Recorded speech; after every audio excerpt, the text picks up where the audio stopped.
Hello students, उम्मीद है आप सब खैरियत से होंगे। जो लास्ट लेक्चर था हमारा लेक्चर नंबर 9, उसमें हमने एक्सरसाइज 4.2 का क्वेश्चन नंबर 3 किया था। आज हमारा लेक्चर नंबर 10 है और हम उसी क्वेश्चन नंबर 3 को कंटिन्यू करेंगे। कुछ और पार्ट्स इसमें से करेंगे, बट उससे पहले जो हमने लास्ट लेक्चर में किया था उसको हम आपको बता देते हैं। हमने लास्ट लेक्चर में किया था डेरिवेटिव ऑफ ln, यानी कि ln stands for natural log. तो नेचुरल लॉग का जो डेरिवेटिव होता है वो ये होता है कि ln के आगे जो भी चीज़ लिखी हुई होती है उसको 1 के नीचे कर देते हैं into derivative of its function. Function क्या होता है? जो ln के आगे लिखा हुआ होता है। ln के आगे जो लिखा हुआ है वो लिखा हुआ है x का डेरिवेटिव जो होता है वो 1 होता है, तो लिखने की ज़रूरत नहीं है।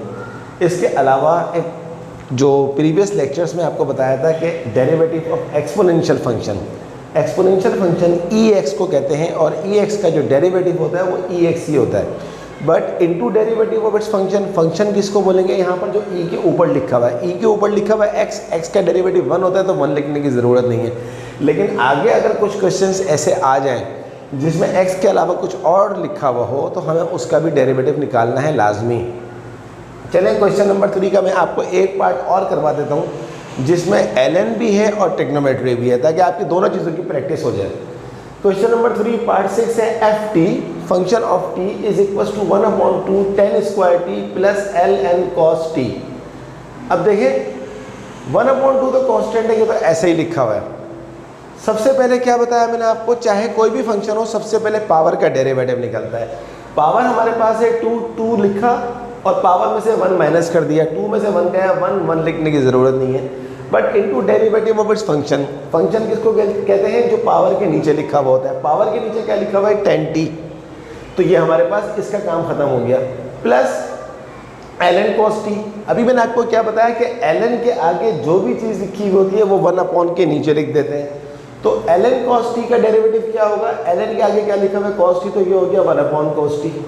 But into derivative of its function लाजमी होगा। फंक्शन यहाँ पर क्या है? जो ln के आगे लिखा हुआ है। ln के आगे क्या लिखा हुआ है? cos t, तो d/dt of cos t। d/dt का मतलब क्या है कि हम अगले स्टेप में इसका डेरिवेटिव निकालेंगे। Hence f dash of t is equals to 2 से 2 कट गया, यहाँ क्या बाकी बचा? tan t d/dt of tan t। tan t का डेरिवेटिव क्या है? आपको मैंने लास्ट क्लास में बताया था कि tan x का डेरिवेटिव अगर sec स्क्वायर x है तो tan t का डेरिवेटिव sec स्क्वायर t होगा। तो tan t का डेरिवेटिव क्या आ गया? sec square t plus 1/cos t as it is आ गया। और cos t का डेरिवेटिव, cos का डेरिवेटिव क्या होता है? माइनस साइन, तो cos t का होगा माइनस साइन t। अब ये है वो जगह जहाँ पर आपके सारे डेरिवेटिव्स आ चुके हैं, बट इसको सिंप्लीफाई करना भी ज़रूरी है जहाँ तक ईजिली सिंप्लीफाई हो सके। तो ये आपका tan t आ गया, ये आपका sec स्क्वायर t आ गया, प्लस मल्टीप्लाई बाय माइनस, ये माइनस आ गया। sin t को 1 से मल्टीप्लाई करेंगे, sin t upon cos t आ जाएगा। अब ये आपका tan t ऐसे ही आ गया, ये sec स्क्वायर t ऐसे आ गया माइनस। आपने ये बात मैट्रिक में भी पढ़ी होगी और ये बात फर्स्ट ईयर में भी पढ़ी होगी कि sin अपॉन cos जो होता है वो tan होता है। तो sin t upon cos t आपके पास क्या आ गया? tan t आ गया। तो tan t, अब देखें tan t sec square t minus tan t, इन सबको अगर आप गौर से देखें तो इनमें कॉमन आ रहा है। कॉमन का मतलब होता है फैक्टराइजेशन। तो अगर आप इसकी फैक्टराइजेशन करें, इसमें से कॉमन निकालें, तो tan t यहाँ भी है, tan t यहाँ भी है, ये tan t बाहर आ जाएगा। अब यहाँ क्या बचा? sec स्क्वायर t माइनस ये पूरा tan t बाहर आ गया, तो यहाँ कुछ नहीं बचा। जब कुछ नहीं बचता तो 1 बचता है। आपने एक फॉर्मूला पढ़ा होगा मैट्रिक में भी और फर्स्ट ईयर के अंदर भी कि 1 प्लस tan स्क्वायर t जो होता है वो होता है sec स्क्वायर t। तो अगर आप 1 को वहाँ ले जाएं तो sec स्क्वायर t माइनस 1 बन जाएगा। sec स्क्वायर t माइनस 1 क्या होता है? tan square t। तो हम sec स्क्वायर t माइनस 1 क्या लिख सकते हैं? sec square t minus 1 is tan square t। तो ये tan t है, ये पूरी चीज़ क्या बन गई? tan square t। इसकी पावर 1 है, इसकी पावर 2 है। जब बेस सेम होती है पावर्स ऐड हो जाती हैं। तो tan t into tan square t क्या आ गया? tan cube t। ये हमारा आंसर आ गया। Hope you understand. बहुत अच्छा पार्ट था, इसमें काफ़ी सारी चीज़ें थी, ln भी था और ट्रिग्नोमेट्रिक कॉन्सेप्ट भी था। इस टाइप के जितने भी आपको क्वेश्चन नजर आए उनकी आप प्रैक्टिस करिएगा। चलें अब हम क्वेश्चन नंबर 4 के कुछ पार्ट्स करते हैं।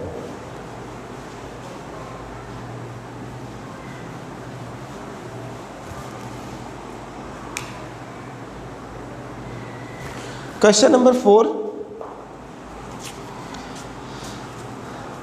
फर्स्ट पार्ट ले लेते हैं इसका, y इज इक्वल टू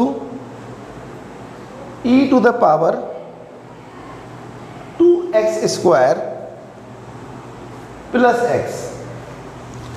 अब स्टूडेंट्स मैंने आपको क्या बताया कि e का डेरिवेटिव जो होता है, e पावर x का डेरिवेटिव e पावर x ही होता है, तो इसलिए y डैश e के ऊपर कुछ भी आ जाए डेरिवेटिव वही होता है, परेशान होने की ज़रूरत नहीं है। But into derivative of its function d बाय dx। फंक्शन क्या होता है जो e के ऊपर लिखा हुआ है, e के ऊपर क्या लिखा हुआ है 2x square plus x।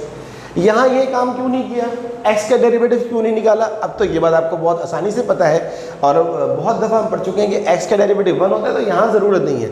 But यहाँ पर x नहीं है, यहाँ पर 2x स्क्वायर प्लस x है, तो इसकी तो बहुत ज़रूरत है। अगर हमने ये नहीं किया तो हमारा क्वेश्चन तो रॉन्ग कंसिडर किया जाएगा। 2x square plus x dot dot means multiply, 2x square का डेरिवेटिव 4x और x का derivative 1। Hence our derivative is, इसको पहले लिख दीजिए 4x plus 1 multiply by e 2x square plus x। This is our answer. तो कितना easy था ये, सिर्फ आपको ये याद रखना होता है कि डेरिवेटिव उस चीज़ का याद रखें और फिर उसके फंक्शन का डेरिवेटिव। तो यहाँ पर हम सीख ही ये रहे हैं कि फंक्शन का डेरिवेटिव क्या होगा। एक और क्वेश्चन कर लेते हैं 4 का ही, ये पार्ट नंबर 1 था। एक और क्वेश्चन हम करते हैं 4 का पार्ट नंबर 5 कर लेते हैं। पार्ट नंबर 5 है हमारे पास y is equal to e power x minus 1 upon e power x plus 1। अब इसमें यह ख्याल रहे कि x में से 1 माइनस नहीं हो रहा, बल्कि e की पावर x में से 1 माइनस हो रहा है। इसी तरह x में 1 ऐड नहीं हो रहा, बल्कि e पावर x में 1 ऐड हो रहा है। और स्टूडेंट ये बात तो अब आपको बहुत ही जो है वो पता होगी और बहुत ज़्यादा आपने इसकी प्रैक्टिस भी कर ली होगी कि जब दो फंक्शंस डिवाइड हो रहे होते हैं तो उसके ऊपर हमेशा u अपॉन v का फॉर्मूला लगता है, और अब आपको फॉर्मूला भी याद हो गया होगा। तो u हमारे पास जो ऊपर वाला है वो है ex minus 1 implies that u dash, u का डेरिवेटिव क्या होगा, e का डेरिवेटिव हो गया ex, 1 का डेरिवेटिव हो गया 0।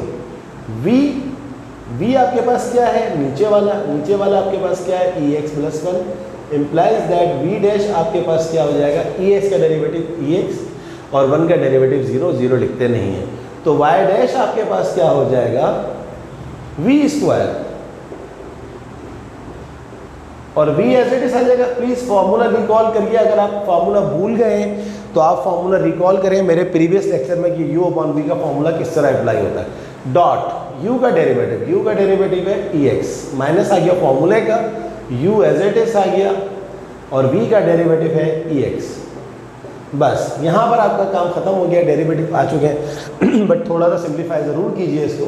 y dash is equal to ex into ex, power add हो जाएंगी ex इंटू 1, यह आपका हो जाएगा ex माइनस इसको भी मल्टीप्लाई कर दीजिए, ये हो जाएगा e2x, ये हो जाएगा e की पावर x अपॉन में हमारे पास आ गया ex प्लस 1 का स्क्वायर। थोड़ा सा और आगे बढ़ते हैं, e2x plus ex minus plus minus e2x minus minus plus e power x upon ex plus 1 square y dash is equal to, अब गौर से देखेंगे प्लस में या माइनस में कट गया ex और ex होता है 2e to the power x, e की पावर x प्लस 1 का हमारे पास आ गया। तो स्टूडेंट आप देखें इसको कि आपका जो है e की power x minus 1 upon e की पावर x प्लस 1 जो है वो u अपॉन v के फॉर्मूले से किया और ex का कॉन्सेप्ट आपको पता था, वो आपका फाइनल डेरिवेटिव आ गया। इससे ज़्यादा करने की ज़रूरत नहीं है, क्योंकि इससे आगे आप करते जाएंगे वो तो ख़त्म नहीं होगा। तो बस जितना कट रहा है काट दिया। एक पार्ट और कर लेते हैं इसका फॉर योर प्रैक्टिस।